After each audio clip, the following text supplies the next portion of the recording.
মা কালীর সামনে পাঁটা বলি দিয়েছে, পাড়ার লোক লাইন দিয়ে যাচ্ছে ছাগল খেতে। বলে কোথায় যাচ্ছ? বলে মায়ের প্রসাদ খেতে যাচ্ছে। ছাগল আবার প্রসাদ হয়ে গেছে। ছাগল প্রসাদ আমাদের পাড়ায় একজন দিয়েছে, আমাদের জেঠু হয় সম্পর্কে। সকালবেলা এসে, আমার গান নেই, আমাকে ডেকে গেল, গোপাল মাকে নিয়ে দুপুরে চলে যাবি কালকে। আরে কেন? ওটা পাড়া ডেকে খাওয়াবো, নাতি হয়েছে বলে।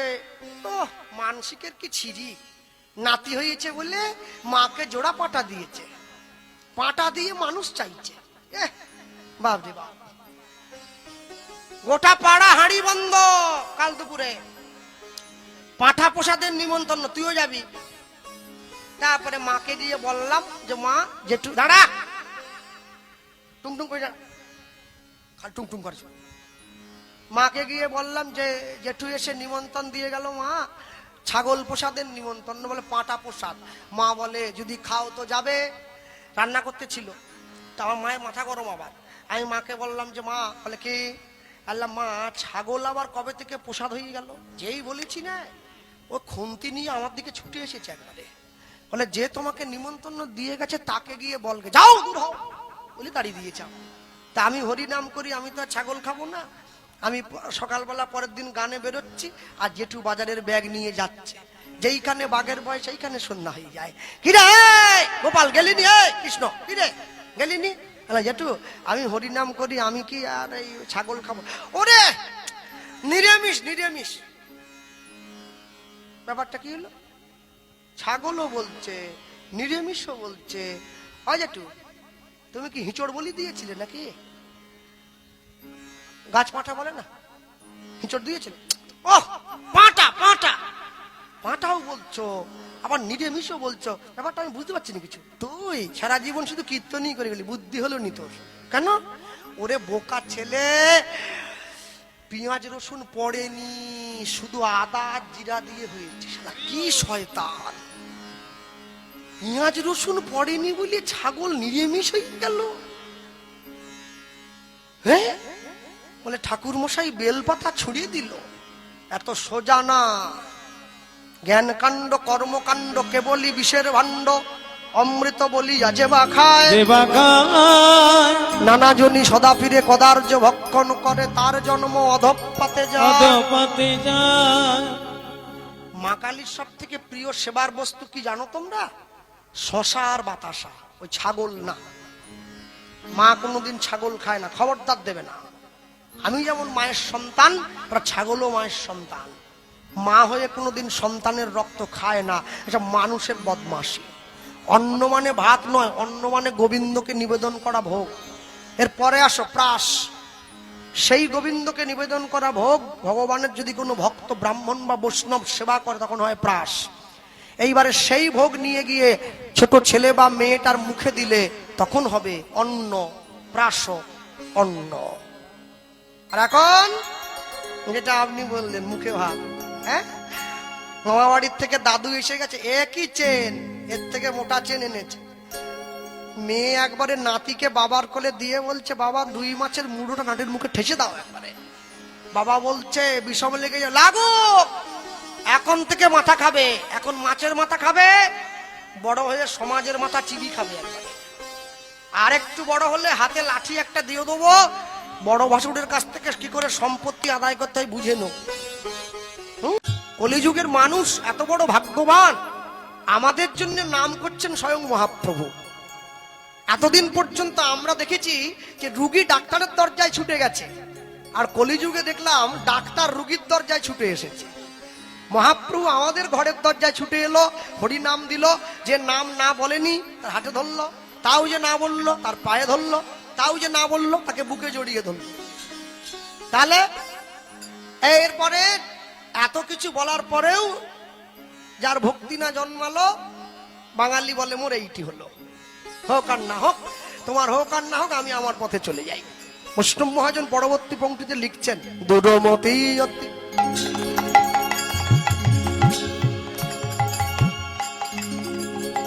দুরমতি অতি পতিত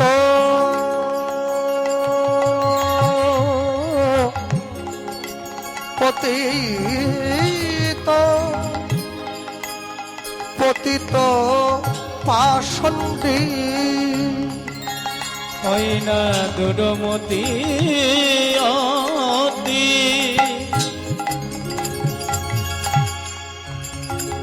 পতিত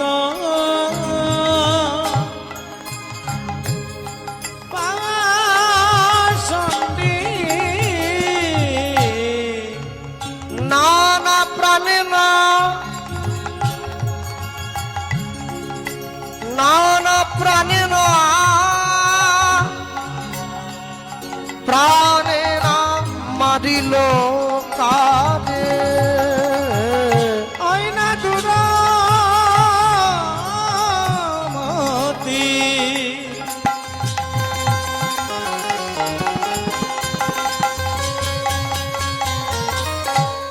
পতিত পাষণ্ডী অগর প্রাণে না মারিল প্রাণে না মারিল প্রাণে না মারিল কারে হরি নাম দিয়া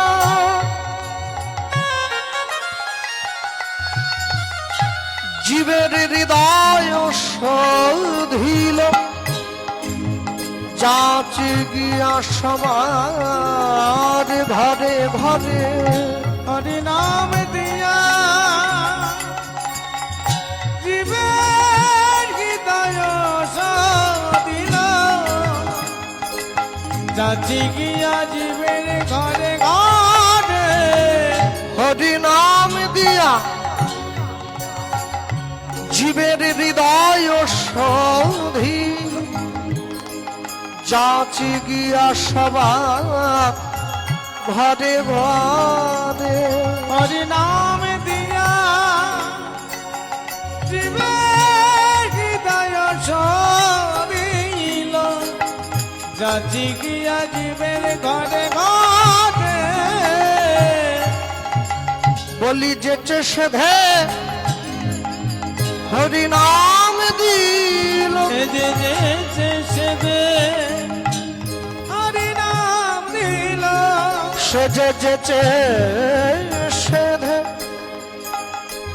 হরি নাম দিল যে হরি নাম দিল ও যে কাউকে বাকি রাখেনি সেদিন যে হরি নাম দিল ও যে না চাহিতে প্রেম বিলায়ে দিল যে নাম দিল ওই যে জাতের বিচার করেনি সেদিন যে হরি নাম দিল জীবের হাতে ধরিল আর পায়ে ধরিল নাম দিল বলি ব্রাহ্মণ চণ্ডাল না মানিল নাম দিল জীবের হাতে ধরে আর পায়ে ধরে নাম দিল বলি হরি নামে হরি নামাইল নিতাই গৌর প্রেমানন্দে হরি হরি বল। নামে হরি নামাইল নাম দিল দে হরি নাম দিল হরি নাম দিয়া জীবের হৃদয় দিল জাতি গিয়া জীবের ঘরে ঘরে মানুষের দরজায় মানুষের সাজে মানুষের বেশে ভগবান গিয়ে দাঁড়িয়েছে। যে ভগবানকে ভালোবাসে ভগবান তাকেও নাম দিয়েছে, যে ভগবানকে ভালোবাসে না ভগবান তাকেও নাম দিয়েছে। আশ্চর্যের বিষয় কি, যার পেটে খিদে ছিল সে খাবারের থালায় বসা মাত্র খেতে আরম্ভ করলো, আর যার পেটে খিদে নেই সে খাবারের থালায় বসে খাবারের 10 গুণ বাঁচতে আরম্ভ করলো। ডালে ঝাল বেশি, পটলে নুন কম। তাহলে যার কীর্তন শোনার ইচ্ছে ছিল সে 10 কিলোমিটার দূর থেকে সাইকেল চালিয়ে কীর্তন শুনতে এলো, আর যার ইচ্ছে ছিল না সে বাড়ির পাশে গিয়ে বসে টিভিতে হিন্দি গান চালিয়ে দিল। তাহলে সবার আগে মনে রাখবেন, এই যে মায়েরা বসে আছেন এখানে এতজন, বাড়িতে রান্না করেন আপনারা প্রত্যেক দিন। আচ্ছা বলতে পারেন রান্নায় এমন একটা জিনিস আপনারা ব্যবহার করেন যে জিনিসটা কারোর সঙ্গে কেউ মেশে না, কিন্তু সে জিনিসটা রান্নায় না দিলে রান্নার স্বাদ হয় না। পারবেন বলতে কোন জিনিস? আগে তেজপাতা। তেজপাতা বুঝতে পারছেন তো? হ্যাঁ, তেজপাতা ছিঁড়ে দেন, রান্নায় তরকারি করেন, বাটিতে বাটিতে দেন, ও যেমন দিয়েছিলেন ও তেমনই থাকে, ও কিন্তু মিশবে না যতই নাড়ুন না কেন। যখন আপনি কড়ার মধ্যে তেজপাতাটা দিচ্ছিলেন, ওই তেজপাতাটা আপনাকে শিক্ষা দিয়েছিল। কি শিক্ষা জানেন? যে তুমি সংসারে সবার সঙ্গে থাকবে, কিন্তু কারোর সঙ্গে নিজেকে এতটা মিশাবে না যাতে তোমার নিজের ক্ষতি হয়ে যায়। তুমি সবার সঙ্গে মিশে থাকবে, কিন্তু জীবনে যেদিনকে তোমার ঈশ্বর চরণে যাওয়ার জন্য ডাক এসে যাবে, তুমি যেন সবাইকে ছেড়ে দিয়ে অনায়াসে তার চরণে যেতে পারো, তবেই তো তোমার জীবন সার্থক হবে। না কি করে হবে? হ্যাঁ, চাইলে চোর হওয়া যায়, চাইলে চিটিংবাজ হওয়া যায়, চাইলে ঠক জোচ্চর হওয়া যায়, কিন্তু চাইলেই সাধু হওয়া যায় না। তাহলে তো সবাই সাধু হয়ে যেত। সাধু হওয়া যদি এত সোজা হতো, তাহলে জগতের সবাই সাধু হয়ে যেত। দেশের চোর বেড়ে গেছে, সাধু কমে গেছে। কেন? মনে রাখবেন, ভক্ত হওয়া বড় শক্ত। পণ্ডিত রয়েছে বসে, গাছের ফল গাছে রয়েছে, বৃন্ত পড়েছে খসে। মানুষের চাওয়া অনেক, লটারির টিকিট কাটছে সবাই, সবাই মনে মনে ভাবছে আমার যদি 1 কোটি লেগে যায়, আমার যদি 1 কোটি লেগে যায়, আমার যদি 1 কোটি লেগে যায়। কিন্তু কাটবে সবাই, টাকা পাবে একজনা। কেন? যে রেখেছে সে পাবে, সবাই পাবে নাকি? তার টাকাই সুদে বাড়ে, যার টাকা ব্যাংকে আছে। যার 500 টাকা পড়ে আছে তার আবার সুদ কিসে? হ্যাঁ, তাহলে আগে সবার আগে চিন্তা করো তুমি টাকা রেখেছো কতটা। যদি না রাখতে পারো, তুমি কি করে টাকাটা সুদে বাড়াবে? মনে রাখবেন, সব সময়ের জন্য আপনি জগতে যাই করুন না কেন, আপনাকে কিন্তু এখান থেকে চলে যাওয়ার আগে সবকিছুর হিসেব দিয়ে চলে যেতে হবে। আমরা মরি নাই, কিন্তু একটু একটু করে মৃত্যুর দিকে এগিয়ে যাচ্ছি। আচ্ছা বলুন, মরবো না, এখন দেরি আছে হয়তো, বা বলতেও পারবো না, রাত্রে হয়তো মরে যেতে পারি, বলা যায় না। কিন্তু আমার কথায় কেউ রাগ করবেন না, আমরা মরার আগেই একটা করে ডেথ সার্টিফিকেট কিনে নিয়েছি পয়সা দিয়ে। মরার পরে তো অঞ্চল থেকে দেয় হলুদ কাগজটা, পঞ্চায়েত সই করে দেয় যে অমুক লোক মারা গেছে, সার্টিফিকেট না হলে বাবার কোনো কাজ হবে না। কিন্তু আমি যে সংসারের বাবা যদি হব, যখন হব, আমি হওয়ার পরেই পয়সা দিয়ে একটা সার্টিফিকেট কিনেছি, ওকে ডেথ সার্টিফিকেট বলে। কোনটা জানেন? LIC পলিসির কথা বলছি। বেঁচে থাকলে 20 লাখ, মরে গেলে 40। বাড়ির লোক মনে করতেছে শালা বেঁচে থাকলে 20, মরে গেলে 40, যদি আগে মরে যায় তাহলে 40 লাখ। প্রত্যেক দিন আলমারির থেকে কাগজটা বাইর করে আমি ধুলা ঝেড়ে ধূপ টুপ দিয়ে আবার আলমারি ঢুকিয়ে রাখছি। আহারে, মরণের কাগজ। বেঁচে থাকলে 20, মরে গেলে 40। হ্যাঁ, মানুষ এত সংসারকে ভালোবেসেছে, পয়সা দিয়ে নিজে মরণ কিনে সংসারের মুখে হাঁচি ফোটাচ্ছে। আজ পর্যন্ত সংসারকে কেউ সুখী করতে পারেনি। যে টোটো চালায়, টোটোওয়ালার বউ বলে তুমি আমার জন্য কি করলে? সত্যি সত্যি কি বা করবে? ও তো 300 টাকা রোজগার করে। আচ্ছা ওর কথা বাদ দিলাম, যে স্কুল মাস্টারের চাকরি করে, মাসে বেতন পায় 70,000, ওর বউ পর্যন্ত ওকে বলে তুমি আমার জন্য কি করলে? যার বড় সোনার দোকান আছে, বউয়ের মাথা থেকে পা পর্যন্ত সোনায় মুড়ে দিয়েছে, তার স্ত্রীও তাকে বলে তুমি আমার জন্য কি করলে? তাহলে আসলে করছেটা কে? কেউ করেন। সংসারের নিয়মই তাই, আপনি যতই দেন সংসার কোনোদিন বলবে না আমার আর চাই না, হয়ে গেছে। সংসার বলে আরেকটু দিলে ভালো হতো, আরেকটু দিলে ভালো হতো, আরেকটু দিলে ভালো হতো।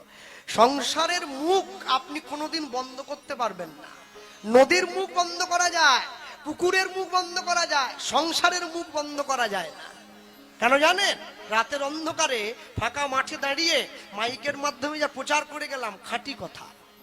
মনে রাখবেন, তাই জীবনে সংসারের জন্য সময় দেন, আমি না বলবো না, কিন্তু সময়টা যখন সংসারের জন্য দিচ্ছেন, একটু নিজেকেও মাঝে সময়টা দিন। তাহলে বুঝবেন কি করে? 2টো আপেল কিনে নিয়ে যাচ্ছেন একটা ছেলের জন্য, একটা মেয়ের জন্য। আপনি যদি নিজে বেঁচে থাকেন, সুস্থ থাকেন, তবে তো ছেলে মেয়েকে খাওয়াবেন।